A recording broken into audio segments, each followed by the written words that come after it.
ఓం శ్రీమాత్రే నమః. కుంభరాశివారి అందరికీ నా హృదయపూర్వక నమస్కారాలు. ఈరోజు మనం జ్యోతిష్య శాస్త్రంలో అత్యంత శక్తివంతమైన, రహస్యమైన మరియు లోతైన రాశి అయిన కుంభరాశివారి గురించి కొన్ని కీలకమైన విషయాలు తెలుసుకోబోతున్నాం. కుంభరాశిలో జన్మించిన మీరందరూ ఎక్కడున్నా సరే, ఏ దేశంలో ఉన్నా సరే, రాబోయే ఈ కొద్ది రోజులు మీ జీవితంలో ఒక సువర్ణ అధ్యాయానికి నాంది పలకబోతున్నాయి. కాని ఆ అదృష్టాన్ని, ఆ ఐశ్వర్యాన్ని మీ ఇంట్లోకి ఆహ్వానించాలంటే ముందుగా మీ ఇంట్లో తిష్టవేసుకుని కూర్చున్న కొన్ని ప్రతికూల శక్తులను తరిమికొట్టాలి. ఆ ప్రతికూల శక్తులు మరేవో కావండి, మనకు తెలియకుండానే మనం ఇంట్లో ఉంచుకున్నటువంటి 5 రకాల వస్తువులు. ఈ వస్తువులు మీ ఇంట్లో ఉన్నంతకాలం సాక్షాత్తు ఐశ్వర్యప్రదాయిని అయిన శ్రీమహాలక్ష్మీదేవి మీ గడప తొక్కడానికి కూడా ఇష్టపడదు. ఈ విషయాన్ని ఏమాత్రం నిర్లక్ష్యం చేసినా భవిష్యత్తులో తీవ్రమైన ఆర్థిక, ఆరోగ్య మరియు కుటుంబ సమస్యలను ఎదుర్కోవలసి వస్తుంది. జాగ్రత్త! మీరు చేస్తున్న పనులన్నింటినీ ఒక 5 నిమిషాలు పక్కన పెట్టి నేను చెప్పబోయే విషయాలపై పూర్తి ఏకాగ్రత పెట్టండి. ఎందుకంటే ఇది మీ తలరాతను మార్చే శక్తి ఉన్నటువంటి సమాచారం. మీ భవిష్యత్తును బంగారుమయం చేసే శక్తి ఈ చిన్న మార్పులకు ఖచ్చితంగా ఉంది. మనం ఎంత కష్టపడి చెమటోర్చినా, ఎంత నిజాయితీగా పనిచేసినా లక్ష్మీదేవి కటాక్షం మనపై లేకపోతే మన శ్రమంతా బూడిదలో పోసిన పన్నీరవుతుంది. అందుకే ఆ జగన్మాత మనింట్లో నిత్యం కొలువై ఉండాలంటే మనం కొన్ని వాస్తు నియమాలను, శాస్త్రపరమైన సూచనలను తప్పనిసరిగా పాటించి తీరాలి. అసలు మీ జీవితాన్ని, మీ అభివృద్ధిని అడ్డుకుంటున్న ఆ 5 వస్తువులు ఏవి అనే పూర్తి వివరాలను మీరు తెలుసుకోవాలంటే ఈ సమాచారాన్ని పూర్తిగా చివరి వరకు శ్రద్ధగా వినండి. ఇందులో ఏ ఒక్క విషయాన్ని మీరు విస్మరించినా మళ్లీ పాత సమస్యలతోనే ఇబ్బంది పడాల్సిన పరిస్థితి పునరావృతమవుతుంది. కాబట్టి ఎక్కడా దాటవేయకుండా చివరి వరకు చూడండి. అలాగే ఈ సమాచారం వింటున్న ప్రతి ఒక్కరూ ఆ భగవంతుడి ఆశీస్సుల కోసం మనస్ఫూర్తిగా మీ ఇష్టదైవాన్ని తలుచుకొని జై శ్రీరామ్ అని కాని, ఓం నమఃశివాయ అని కాని కామెంట్ చేయండి. ఆ సర్వేశ్వరుని దయ మనందరిపై ఎల్లప్పుడూ ఉండాలని కోరుకుందాం. జ్యోతిష్య శాస్త్రంలో ప్రతి రాశికి ఒక ప్రత్యేక స్థానం, ఒక విలక్షణమైన స్వభావం ఉంటాయి. ఆ కోవలో కుంభరాశికి ఒక విశిష్టమైన గుర్తింపు ఉంది. వీరిని పూర్తిగా అర్థం చేసుకోవడం ఒక పట్టాన సాధ్యం కాదు. ఈ రాశివారిలో అపారమైన శక్తి దాగి ఉంటుంది. దాన్ని సరైన మార్గంలో పెడితే అద్భుతాలు సృష్టిస్తారు. కుంభరాశివారి మనస్తత్వం చూస్తే వారు సాధారణంగా ఎవరి జోలికి వెళ్లరు. వివాదాలకు, గొడవలకు 100 అడుగుల దూరంలో ఉంటారు. కాని ఎవరైనా వారిని మోసం చేసినా, కించపరిచినా లేదా వారి ఆత్మాభిమానాన్ని దెబ్బతీసినా అస్సలు సహించలేరు. వారి స్పందన చాలా తీవ్రంగా, ఊహించని విధంగా ఉంటుంది. వీరిలో ఉన్న గుణం లోతైన భావోద్వేగాలను కలిగి ఉండటం. అందుకే వీరిపైకి ఎంత కఠినంగా, గంభీరంగా కనిపించినా వారి లోపల సముద్రమంత భావోద్వేగాలు దాగి ఉంటాయి. ప్రేమ, ద్వేషం, ఆనందం, బాధ ఏదైనా సరే వీరు చాలా తీవ్రంగా అనుభవిస్తారు. కుంభరాశివారి ముఖ్య లక్షణాలలో ఒకటి వారి రహస్య స్వభావం. వారు తమ మనసులోని విషయాలను అంత సులభంగా ఎవరితోనూ పంచుకోరు. వారి జీవితం ఒక తెరిచిన పుస్తకంలా ఎప్పటికీ ఉండదు. వారి గురించి పూర్తిగా తెలుసుకోవడం దాదాపు అసాధ్యం. ఈ కారణంగానే వారిని చాలామంది అపార్థం చేసుకుంటూ ఉంటారు. వారు తమ భావాలు, బలహీనతలను బయటపెడితే ఇతరులు వాటిని అలుసుగా తీసుకుంటారేమోనని ఒక తెలియని భయం వారిలో ఉంటుంది. అందుకే తమ చుట్టూ ఒక అదృశ్యమైన గోడను కట్టుకుని జీవిస్తారు. కేవలం తాము పూర్తిగా 100% నమ్మిన కొద్దిమందిని మాత్రమే ఆ గోడ లోపలికి అనుమతిస్తారు. వీరికి ఉన్న మరో అద్భుతమైన శక్తి వారి అంతర్దృష్టి లేదా సహజజ్ఞానం. అంటే ఎదుటివారి మనసులో ఏముందో, వారు నిజం చెబుతున్నారా లేక అబద్ధం చెబుతున్నారా అని వారు చాలా సులభంగా పసిగట్టగలరు. వారి కళ్లలోకి చూసి, వారి మాట తీరును బట్టి వారి అసలు ఉద్దేశాన్ని గ్రహించగలరు. ఈ శక్తి కారణంగానే వీరిని మోసం చేయడం దాదాపు అసాధ్యం. ఎవరైనా వీరి ముందు నాటకాలాడినా, కళ్లబొల్లి కబుర్లు చెప్పినా వెంటనే దొరికిపోతారు. అందుకే వీరు నిజాయితీగా ఉండేవారినే ప్రాణంగా ఇష్టపడతారు. నమ్మకద్రోహాన్ని అస్సలు ఎప్పటికీ సహించలేరు. కుంభరాశివారు అత్యంత నమ్మకమైన స్నేహితులు. స్నేహం కోసం ప్రాణమివ్వడానికైనా వెనుకాడరు. తమ స్నేహితులకు కష్టం వస్తే ప్రపంచంతోనైనా పోరాడటానికి సిద్ధంగా ఉంటారు. వారి స్నేహం చాలా లోతైనది మరియు శాశ్వతమైనది. పైపై మెరుగులకు లొంగే రకం కాదు. అయితే వీరి స్నేహాన్ని పొందడం అంత సులభం కాదు. వారు ఎవరైనా స్నేహితుడిగా అంగీకరించే ముందు వారిని అన్ని విధాలుగా పరీక్షిస్తారు. వారి నిజాయితీని, నమ్మకాన్ని పూర్తిగా నిర్ధారించుకున్న తర్వాతే వారిని తమ జీవితంలోకి, తమ హృదయంలోకి ఆహ్వానిస్తారు. వారు ఎంత మంచి స్నేహితులో అంత ప్రమాదకరమైన శత్రువులు కూడా. ఎవరైనా వారికి ద్రోహం చేస్తే ఆ విషయాన్ని జీవితంలో మర్చిపోలేరు. పగబట్టే గుణం వీరిలో ఎక్కువగా ఉంటుంది. ఇది వారి బలహీనత అని చెప్పాలి. సమయం చూసి తమకు జరిగిన అన్యాయానికి బదులు తీర్చుకోవడానికి ప్రయత్నిస్తారు. వారిని గాయపరిచిన వారిని క్షమించడం చాలా కష్టం. ఆ గాయం వారి మనసులో ఎప్పటికీ ఒక మచ్చలా ఉండిపోతుంది. అందుకే వీరితో శత్రుత్వం పెట్టుకోవడమంటే నిప్పుతో చెలగాటమాడటం లాంటిదని మన పెద్దలు చెబుతారు. పోరాట పటిమ కుంభరాశివారి రక్తంలోనే ఉంటుంది. జీవితంలో ఎదురయ్యే ఎలాంటి సవాలునైనా ధైర్యంగా ఎదుర్కొంటారు. ఓటమిని అంత సులభంగా అంగీకరించరు. ఒకసారి ఓడిపోయినా మళ్లీ రెట్టింపు బలంతో ప్రయత్నించి విజయం సాధించే వరకు విశ్రమించరు. వారి జీవితంలో ఎన్ని కష్టాలొచ్చినా, ఎన్నిసార్లు కిందపడినా వారిలో ఉండే పట్టుదల, దృఢ సంకల్పం వారిని జీవితంలో ఉన్నత శిఖరాలకు చేరుస్తాయి. అందుకే వీరు ఏ రంగంలో ఉన్నా నాయకులుగా ఎదుగుతారు. 10 మందికి దారి చూపిస్తారు. వృత్తిజీవితంలో వీరు అంకితభావంతో పనిచేస్తారు. ఏదైనా పనిని మొదలుపెడితే దాన్ని పూర్తి చేసే వరకు వదిలిపెట్టరు. వారి ఏకాగ్రత అమోఘం. పరిశోధన, గూఢచర్యం, సైకాలజీ వంటి లోతైన విశ్లేషణ అవసరమయ్యే రంగాలలో వీరు అద్భుతంగా రాణిస్తారు. వారికి అధికారమంటే ఇష్టం. ఇతరుల కింద పనిచేయడం కంటే తామే నాయకత్వం వహించడానికి ఇష్టపడతారు. వారిలో సహజమైన నాయకత్వ లక్షణాలు ఉంటాయి. ఒక బృందాన్ని నడిపించడంలో, కష్టమైన పనులను పూర్తి చేయడంలో వారు ఎప్పుడూ ముందుంటారు. ప్రేమ సంబంధాల విషయంలో కుంభరాశివారు చాలా తీవ్రంగా ఉంటారు. ప్రేమించిన వారిని ప్రాణం కంటే ఎక్కువగా ప్రేమిస్తారు. వారి ప్రేమలో స్వచ్ఛత, లోతు ఉంటాయి. కాని అదే సమయంలో వారిలో తమవారనే భావన, అంటే పొజెసివ్నెస్ కూడా ఎక్కువగా ఉంటాయి. తమ భాగస్వామి నుండి సంపూర్ణమైన నిజాయితీని, నమ్మకాన్ని ఆశిస్తారు. చిన్న అనుమానం వచ్చినా తట్టుకోలేరు. వారి ప్రేమ ఎంత తీవ్రంగా ఉంటుందో అనుమానం వస్తే వారి ప్రవర్తన కూడా అంతే తీవ్రంగా మారుతుంది. అందుకే వీరితో బంధంలో ఉన్నవారు చాలా ఓపికగా, నిజాయితీగా ఉండాలి. వీరిలో ఉండే మొండితనం ఒక్కోసారి వారికి మేలు చేస్తే మరోసారి కీడు చేస్తుంది. ఒకసారి ఒక నిర్ణయం తీసుకున్నారంటే సాక్షాత్తూ ఆ దేవుడొచ్చి చెప్పినా వారి మనసును మార్చడం చాలా కష్టం. ఆ నిర్ణయం తప్పని తెలిసినా తమ పట్టును వదులుకోవడానికి ఇష్టపడరు. ఈ మొండి పట్టుదలే కొన్నిసార్లు వారిని విజయానికి దగ్గర చేస్తే, మరికొన్నిసార్లు మంచి సంబంధాలు దెబ్బతినడానికి కారణమవుతుంది. ఇతరుల సలహాలను వినడానికి వారు అంతగా ఇష్టపడరు. తమకు తెలిసిందే సరైనది అనే భావన వారిలో బలంగా పాతుకుపోయినుంటుంది. ధనం విషయంలో వీరు చాలా జాగ్రత్తగా ఉంటారు. ధనాన్ని అనవసరంగా ఖర్చు చేయరు. భవిష్యత్తు కోసం పొదుపు చేయడంలో, పెట్టుబడులు పెట్టడంలో వీరు ముందుంటారు. వారికి ధనమంటే కేవలం విలాసం కాదు, అది వారికి ఒక రకమైన శక్తిని, భద్రతను ఇస్తుంది. వీరికి ఆధ్యాత్మిక చింతన కూడా ఎక్కువే. జీవితం, మరణం, విశ్వరహస్యాలు వంటి లోతైన విషయాల గురించి తెలుసుకోవడానికి ఆసక్తి చూపిస్తారు. యోగా, ధ్యానం వంటి వాటిపై ఆసక్తి చూపిస్తే మానసిక ప్రశాంతత లభిస్తుంది. అలాగే ఈ కుంభరాశి స్త్రీలు ఎవరైతే ఉన్నారో వారికి పుట్టింటికన్నా కూడా మెట్టినింట అదృష్టం రెట్టింపవుతుంది. కుంభరాశి స్త్రీలను ఏ పురుషులైతే వివాహం చేసుకుంటారో వారికి అద్భుతంగా కలిసివస్తుంది. వారి జీవితం పెళ్లికి ముందు, పెళ్లికి తర్వాత అన్నట్టుగా మారిపోతుంది. ఆ మగవారు అంతకుముందు ఎన్ని కష్టాలు పడి ఉన్నా, ఆర్థికంగా ఎన్ని ఇబ్బందులు ఎదుర్కొన్నా, కుంభరాశి స్త్రీ వారి జీవితంలోకి గృహలక్ష్మిగా ప్రవేశించిన మరుక్షణం నుండి వారి దశ తిరిగిపోతుంది. వారికి అష్టైశ్వర్యాలు చేకూరుతాయి. సంపాదనపరంగా తిరుగుండదు. ఊహించని మార్గాల నుండి ఆకస్మిక ధనప్రాప్తి కలుగుతుంది.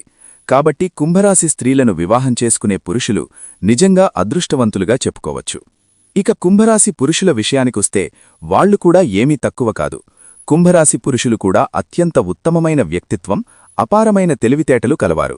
వారు ఏ రంగంలో అడుగుపెట్టినా, అది వ్యాపారం కావచ్చు, ఉద్యోగం కావచ్చు, చిన్న పనైనా సరే అందులో అంచెలంచెలుగా ఎదుగుతూ కోట్లు సంపాదించగల సత్తా, సామర్థ్యం వీరికి పుష్కలంగా ఉంటుంది.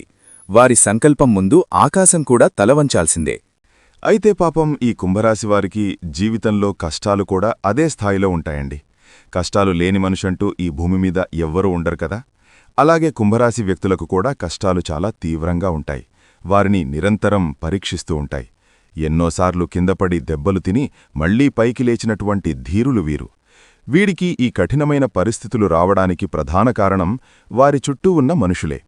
ఈ కుంభరాశివారు జీవితంలో నేర్చుకున్న పాఠాల కన్నా వారు నమ్మినవారే వారికి నేర్పిన గుణపాఠాలు ఎక్కువ. ఇక అసలు విషయానికి వద్దాం. మీ అదృష్టాన్ని అడ్డుకుంటూ మీ ఇంట్లోని తిష్టవేసిన ఆ 5 రకాల వస్తువులేవి, వాటిని తక్షణమే ఎందుకు బయటపడేయాలో ఇప్పుడు వివరంగా స్పష్టంగా తెలుసుకుందాం. ప్రతి ఒక్క వస్తువు గురించి జాగ్రత్తగా వినండి. మొట్టమొదటిది ఆగిపోయిన గడియారాలు. అవునండి, మీ ఇంట్లో ఏ రూపంలో ఉన్నా సరే ఆగిపోయిన గడియారాలను వెంటనే తొలగించండి. అది గోడకు వేలాడే పెద్ద గడియారం కావచ్చు, మీ చేతికి పెట్టుకునే పాత వాచ్ కావచ్చు, లేదా పనిచేయని టేబుల్ క్లాక్ అయినా సరే. కాలమనేది నిరంతరం ముందుకు సాగాలి, కాని ఇంట్లోని గడియారం ఆగిపోవడమనేది మన జీవితంలో అభివృద్ధి, పురోగతి కూడా ఆగిపోవడానికి ఒక బలమైన సంకేతం. ఇది మీ పనులలో అనవసరమైన ఆటంకాలు, జాప్యాలు జరగడానికి ఒక ముఖ్య కారణమవుతుంది. ఆగిపోయిన గడియారం మీ ఇంట్లో ఉంటే అది నిరంతరం ఒక రకమైన ప్రతికూల శక్తిని, నిశ్చలమైన శక్తిని విడుదల చేస్తూ ఉంటుంది. కుంభరాశివారు ఎంతో ఆశయాలతో ముందుకు వెళ్లే మనస్తత్వం కలవారు. కాని ఈ ఆగిపోయిన కాలం అనే నెగటివ్ ఎనర్జీ మీ పురోగతిని పూర్తిగా స్తంభింపజేస్తుంది. అందుకే వెంటనే వాటిని బాగుచేయించండి, లేదా ఏమాత్రం ఆలోచించకుండా ఇంటిముండి బయటపడేయండి. ఇక రెండవ ముఖ్యమైన వస్తువు పగిలిన లేదా చిట్లిన పాత్రలు. ముఖ్యంగా మన వంటగదిలో వాడే పగిలిన కప్పులు, సాసర్లు, అంచులు వదిలిన ప్లేట్లు, పగుళ్లు వచ్చిన గాజు గ్లాసులు వంటివి ఏమాత్రం ఇంట్లో ఉంచుకోకూడదు. ఇవి దరిద్రానికి, అనారోగ్యానికి, అశాంతికి నిలువెత్తు చిహ్నాలు. వాస్తుశాస్త్ర నిపుణులు మరియు పండితులు కూడా ఈ విషయాన్ని బలంగా హెచ్చరిస్తున్నారు. ఈ పగిలిన పాత్రలలో భుజించడం లేదా వాటిని ఇంట్లో ఉంచుకోవడం వల్ల ఇంట్లోకి దరిద్రదేవత ప్రవేశిస్తుంది. ఇది మీ ఆరోగ్యానికి, ఐశ్వర్యానికి తీవ్రమైన హాని కలిగిస్తుంది. కాబట్టి ఈరోజు మీ వంటగదిని ఒకసారి క్షుణ్ణంగా పరిశీలించి అలాంటి పగిలిన, చిట్లిన వస్తువులు ఏవి ఉన్నా వాటిపై మమకారం పెట్టుకోకుండా వెంటనే బయటపడేయండి. ఇది మీ ఇంటికి మీరు చేసే అతిపెద్ద మేలు. మూడవది పగిలిన అద్దాలు. పగిలిన అద్దంలో ముఖం చూసుకోవడం అరిష్టమని మన పెద్దలు ఎప్పటినుండో చెబుతున్నమాట. ఇది కేవలం మూఢనమ్మకం కాదు. దీని వెనుక లోతైన శాస్త్రీయ, మానసిక కారణం కూడా ఉంది. పగిలిన అద్దం మన ప్రతిబింబాన్ని ముక్కలుగా, వికృతంగా చూపిస్తుంది. ఇది మన సబ్కాన్షియస్ మైండ్ మీద ప్రతికూల ప్రభావం చూపి మన ఆత్మవిశ్వాసాన్ని దెబ్బతీస్తుంది. నేను సరిగా లేను, నా జీవితం కూడా ఇలాగే ముక్కలైపోయింది అనే భావనను మనసులో నాటుతుంది. ఇది తెలియకుండానే మనల్ని నిరాశలోకి నెడుతుంది. ఇంతేకాకుండా వాస్తుశాస్త్రం ప్రకారం పగిలిన అద్దం ఇంట్లోని సానుకూల శక్తిని విచ్ఛిన్నం చేసి ప్రతికూల శక్తిని రెట్టింపు చేస్తుంది. దీనివల్ల కుటుంబ సభ్యుల మధ్య గొడవలు, మనస్పర్ధలు, అనవసరమైన చికాకులు, ఆర్థిక నష్టాలు పెరుగుతాయి.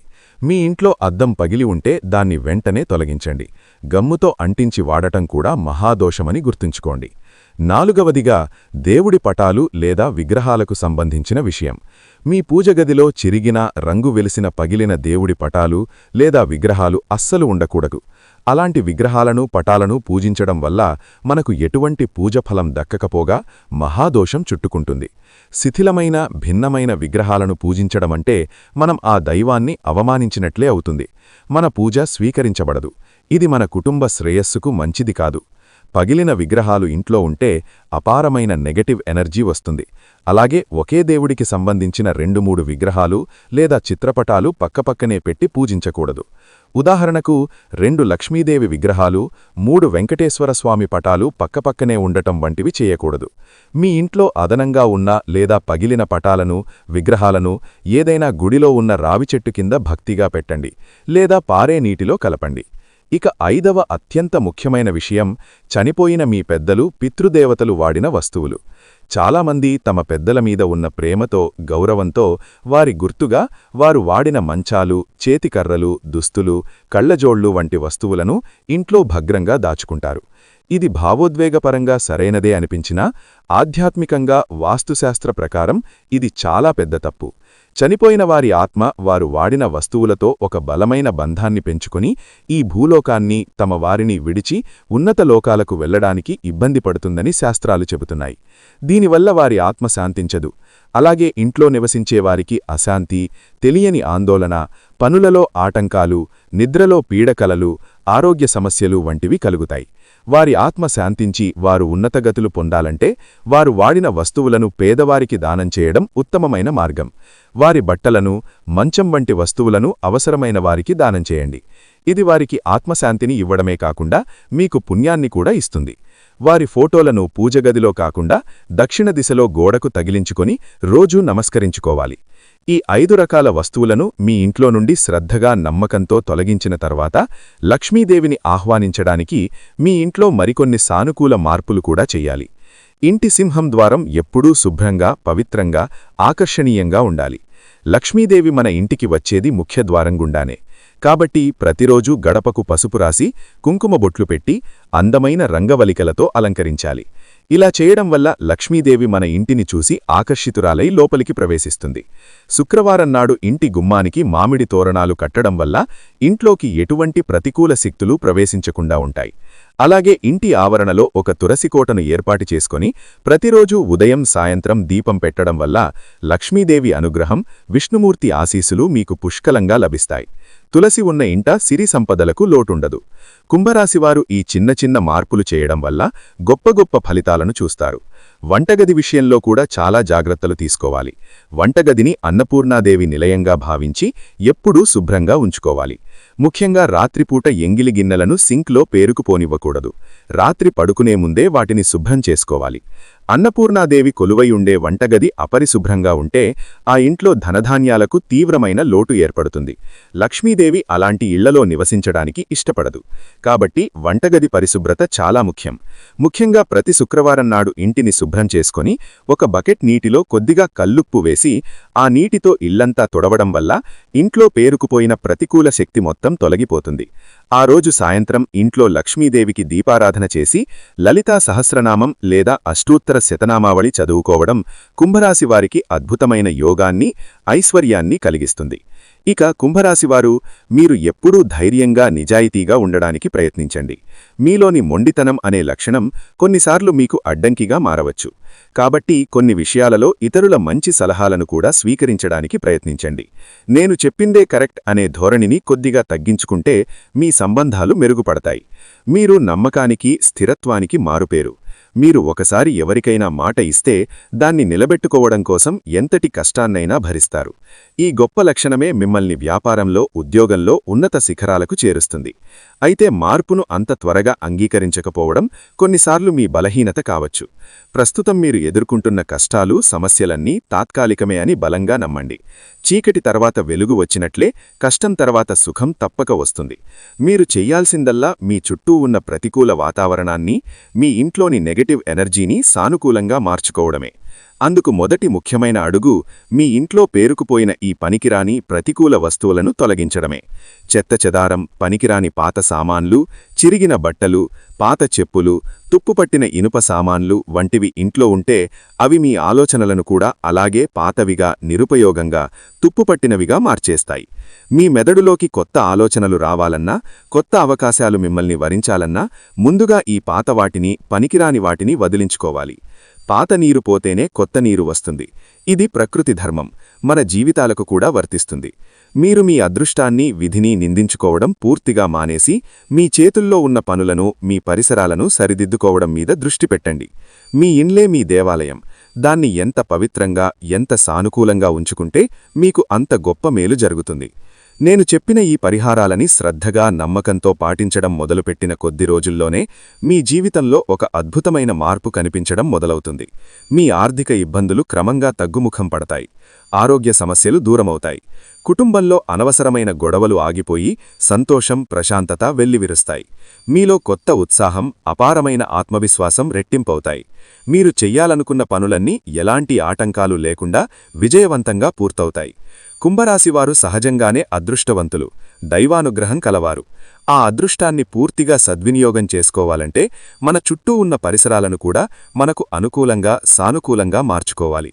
ఈ నియమాలను పాటించడం ద్వారా మీరు సాక్షాత్తు శ్రీ మహాలక్ష్మీదేవిని మీ ఇంటికి సగౌరవంగా ఆహ్వానించి అష్టైశ్వర్యాలతో, ఆయురారోగ్యాలతో, సుఖసంతోషాలతో వర్ధిల్లాలని మనస్ఫూర్తిగా కోరుకుంటున్నాను.